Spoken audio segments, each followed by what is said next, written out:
తులసి మొక్క ప్రాముఖ్యత. హిందూ సాంప్రదాయంలో తులసి మొక్కను పవిత్రంగా భావిస్తారు. ఇంట్లో తులసి ఉండటం వల్ల ఆ ఇంటికి శుభం, ఆరోగ్యం, సానుకూల శక్తి వస్తాయని నమ్మకం.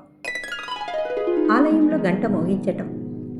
గంట శబ్దం మనసును ఏకాగ్రతకు తీసుకెళ్తుంది. దైవ దర్శనానికి ముందు గంట మోగించటం వల్ల చెడు ఆలోచనలు తొలగి మనసు పవిత్రమవుతుందని విశ్వాసము. దీపం వెలిగించటం. దీపం జ్ఞానానికి ప్రతీక. ఇంట్లో ఉదయం సాయంత్రం దీపం వెలిగిస్తే అజ్ఞానం తొలగి శుభశక్తి అంటే నెగిటివ్ తొలగి పాజిటివ్ పెరుగుతుందని అంటారు. నమస్కారం చేయటం. 2 చేతులు జోడించి నమస్కారం చేయటం వినయం మరియు గౌరవానికి సూచిక. ఇది మనలోని అహంకారాన్ని తగ్గించి శాంతిని కలిగిస్తుంది. పుష్పాలతో అర్చన. దేవుడికి పూలు సమర్పించడం భక్తి భావానికి ప్రతీక.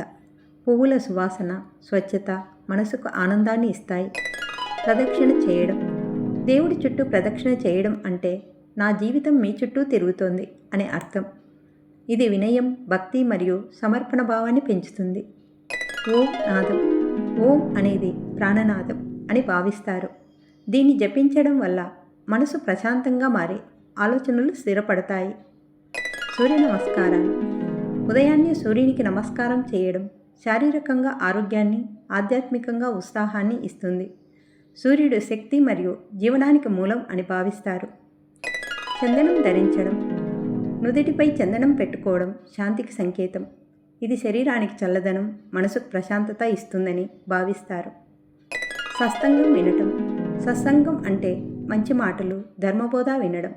ఇది మనలో మంచి ఆలోచనలు పెంచి చెడు భావాలను తగ్గిస్తుంది. ఈ చిన్ని విషయాలను మీరు పాటిస్తే మీకు ప్రశాంతత, ఆయురారోగ్యాలు మీ జీవితంలో మీకు తప్పక లభిస్తాయి.